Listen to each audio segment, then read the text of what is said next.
इस गहन चर्चा में स्वागत है।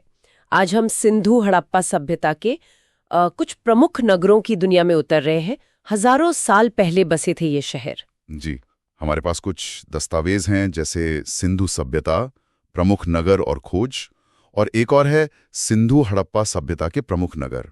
हाँ, तो इनके आधार पर हम समझने की कोशिश करेंगे कि ये शहर मतलब कैसे थे, क्या खास था इनमें, और ये हमें उस प्राचीन समाज के बारे में क्या बताते हैं। बिल्कुल।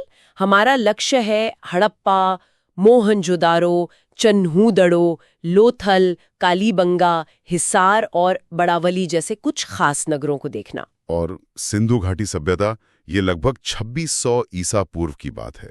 वाकई एक बहुत ही विकसित शहरी संस्कृति थी अपने समय की। हाँ, कमाल के। करीब 1000 स्थल मिले हैं अब तक, लेकिन स्रोतों के मुताबिक केवल 7 को ही नगर का दर्जा दिया गया है। सही कहा। और इन नगरों की योजना, उनकी बनावट, वो उनकी उन्नत सोच को दर्शाती है। चलिए हड़प्पा से शुरू करते हैं। हाँ, जरूर। हड़प्पा, जो पाकिस्तान में रावी नदी के किनारे है, 1921 में दयाराम साहनी के निर्देशन में इसकी खोज हुई थी। जी, यहाँ मुख्य रूप से 2 टीले थे, एक नगर टीला और दूसरा दुर्ग टीला। शायद दुर्ग में शासक वर्ग रहता होगा। और दुर्ग के बाहर उत्तर में एक एफ टीला भी मिला था, है ना? हाँ बिल्कुल, वहीं पर वो 12 कमरों वाला विशाल अन्नागार मिला। अन्नागार मतलब अनाज जमा करने का एक बड़ा भंडार घर। जी बिल्कुल, इससे शायद किसी तरह के केंद्रीय नियंत्रण का अंदाजा लगता है। अनाज का प्रबंधन होता होगा। और वहां अनाज कूटने के चबूतरे और मजदूरों के घर भी मिले थे। हाँ, वो भी मिले। और हड़प्पा का कब्रिस्तान R37 भी बहुत महत्वपूर्ण है। अच्छा, उसमें क्या खास था? वहाँ शव उत्तर दक्षिण दिशा में दफनाए जाते थे, सिर उत्तर की तरफ। अच्छा। एक कब्र में तो लकड़ी का ताबूत भी मिला है, और कुछ शवों के साथ कांसे के दर्पण। कांसे के दर्पण, वाह! ये तो उनके रीति रिवाजों और शायद मृत्यु के बाद जीवन में विश्वास की ओर इशारा करता है। हाँ बिल्कुल, ऐसा लगता है। तो ये तो ही हड़प्पा की बात। लेकिन सिंधु नदी के किनारे एक और शहर था, शायद और भी भव्य, मोहनजोदाड़ो। हाँ, मोहनजोदाड़ो, जिसका मतलब है मुर्दों का टीला। इसकी खोज 1922 में राखालदास बनर्जी ने की थी। यहाँ की सबसे प्रभावशाली चीज क्या थी? देखिए, बिना किसी शक के वो था बृहत स्नानागार। हाँ, मैंने सुना है उसके बारे में। विशाल सार्वजनिक तालाब जैसा। बिल्कुल, करीब 12 मीटर लंबा, 7 मीटर चौड़ा और 2.5 मीटर गहरा।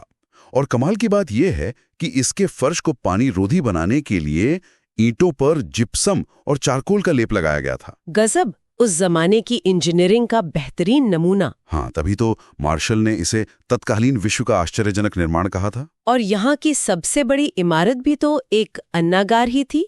हाँ, वो भी विशाल थी, हड़प्पा वाले से भी कहीं बड़ी, करीब 46 मीटर लंबी और 23 मीटर चौड़ी। और मोहनजोदाड़ो की कलाकृतियां, वो भी उतनी ही प्रभावशाली थी, जैसे वो कांसे की नाचती हुई लड़की की मूर्ति। बिल्कुल, वो कांसे की मूर्ति तो कला का अद्भुत नमूना है। सोचिए जरा, उस समय में धातु की ऐसी ढलाई। हाँ, अविश्वसनीय। साथ ही वो मशहूर पशुपति मोहर भी यहीं से मिली, जिस पर हाथी, गैंडा, बाघ और भैंसा बने हैं। अच्छा, बैल नहीं है उस पर? नहीं, बैल नहीं है, ये ध्यान देने वाली बात है। कुछ लोग इसे शिव का आदि रूप मानते हैं। और वो दाढ़ी वाले पुरोहित की मूर्ति? हाँ, शैलखड़ी से बनी वो मूर्ति। सूती कपड़े का सबूत भी मिला है, और कुम्हारों के कई भट्टे भी। एक स्रोत में मिट्टी की मातृ देवी मूर्ति का भी जिक्र था, जिसके दोनों ओर दीपक जल रहे हैं। उसे दीपावली और हिंदू सभ्यता से जोड़ा गया था। हाँ, एक स्रोत में ऐसा उल्लेख है। ये व्याख्याएं हैं, मतलब इतिहासकार अलग अलग तरह से देखते हैं। और वो बिखरे हुए कंकालों वाली बात क्या थी? वो थोड़ी डरावनी लगती है। हाँ, वो काफी रहस्यमय है। शहर के मतलब आखिरी दौर में घरों और सड़कों पर करीब 42 कंकाल बिखरी हुई हालत में मिले। 42 कंकाल? क्यों? कोई हमला हुआ था या महामारी? पता नहीं, स्रोत बस इनके मिलने की बात कहते हैं, कारण स्पष्ट नहीं है। ये उन कई रहस्यों में से एक है जो सिंधु घाटी समेटे हुए है। सच में। अच्छा, हड़प्पा और मोहनजोदारो के अलावा क्या दूसरे नगरों में हमें कुछ एकदम अलग देखने को मिलता है? जरूर जरूर, जैसे गुजरात में लोथर, वो एक बहुत महत्वपूर्ण बंदरगाह था। बंदरगाह मतलब डॉकयार्ड? हाँ, गोदीबाड़ा कहते हैं उसे, मतलब जहाजों के रुकने और सामान लादने उतारने की जगह। स्रोतों के अनुसार यहाँ मिस्र और मेसोपोटामिया तक से जहाज आते थे। वाह, मतलब अंतर्राष्ट्रीय व्यापार। बिल्कुल। यहाँ मनके बनाने के कारखाने मिले, चावल के दाने मिले और युग्मित समाधि भी। युग्मित समाधि मतलब स्त्री पुरुष को साथ दफनाया गया। हाँ, ऐसा ही लगता है। और एक अनोखी चीज, आटा पीसने के 2 पाठ। ये पूरी सिंधु सभ्यता में सिर्फ यही मिले हैं। अच्छा, बहुत दिलचस्प है ये तो। और राजस्थान में कालीबंगा का क्या? सुना है वहां कुछ बहुत खास मिला था। कालीबंगा इसलिए खास है क्योंकि यहाँ प्राक हड़प्पा यानी हड़प्पा के विकसित दौर से पहले के समय और विकसित हड़प्पा दोनों संस्कृतियों के अवशेष मिलते हैं। मतलब 2 अलग-अलग समय के स्तर। जी। और सबसे बड़ी खोज है जुते हुए खेत का सबूत। जुते हुए खेत, वाओ। और उसमें क्या बोया जाता था? चना और सरसों एक साथ। एक साथ? ये तो आज भी करते हैं कई जगह। हाँ, यहाँ हवन कुंड जैसे अग्निकुंड भी मिले हैं। कच्ची ईंटों के मकान थे, पर नालियों में पक्की ईंटें इस्तेमाल हुई थी। अच्छा, मतलब नालियों पर ज्यादा ध्यान था। हाँ, और एक फर्श पर सजी हुई डिजाइन वाली ईंटों का इस्तेमाल भी दिखा है, जो अनोखा है। और वो बच्चे की खोपड़ी वाली बात जिसमें छेद थे? हाँ, एक बच्चे की खोपड़ी में 6 छेद मिले हैं।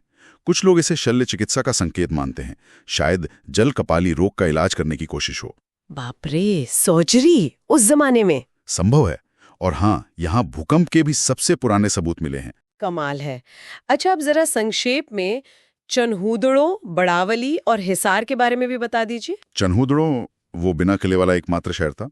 एक तरह से औद्योगिक केंद्र था, मनके, गुड़िया, हड्डियों का सामान बनाने का। अच्छा, फैक्ट्री एरिया जैसा। हाँ, कुछ वैसा ही।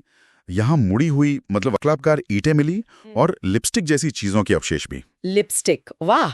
और बड़ावली? बड़ावली हरियाणा में है। नगर योजना शतरंज की बिसात जैसी थी, ग्रिड पैटर्न पर। लेकिन पानी निकासी का सिस्टम वो थोड़ा कमजोर था। मोहनजोदाड़ो जैसा नहीं था मतलब? नहीं, उतना विकसित नहीं। पर यहाँ अमीर व्यापारियों या जौहरियों के घर होने के संकेत मिले हैं। और हिसार? हिसार, जिसे बाद में फिरोज शाह तुगलक ने बसाया, वो भी प्राचीन काल में हड़प्पा सभ्यता का एक केंद्र रहा है। यहाँ बाद के समय के जैसे अशोक स्तंभ के अवशेष भी मिलते हैं। तो इन सभी नगरों से एक तस्वीर उभरती है। उन्नत शहर नियोजन, एक जटिल समाज, दूर दूर तक फैला हुआ व्यापार और कमाल का कला कौशल। हाँ, बिल्कुल सही कहा। यह सिर्फ खंडर नहीं है, बल्कि एक जीवंत और बहुत ही विकसित सभ्यता के सबूत हैं। वास्तुकला, जल प्रबंधन, व्यापार, कला, हर चीज में उनकी महारत दिखती है। और हर शहर की अपनी एक अलग कहानी है ना, जो मिलकर उस महान सभ्यता की पूरी तस्वीर बनाती है। जी बिल्कुल। हर नगर उस विशाल बच्चेकारी का एक अहम टुकड़ा जोड़ता है। और अंत में सोचने के लिए एक सवाल छोड़ जाते हैं। मोहनजोदाड़ो में मिले वो 42 बिखरे हुए कंकाल। हाँ, वो रहस्य, क्या वो किसी अचानक हमले का नतीजा थे? कोई महामारी या कोई प्राकृतिक आपदा? स्रोत हमें सिर्फ उनके मिलने की खबर देते हैं, वजह नहीं बताते। बिल्कुल। ये उन कई अनसुलझे सवालों में से एक है जो सिंधु घाटी सभ्यता आज भी अपने में समेटे हुए है और हमें सोचने पर मजबूर करती है।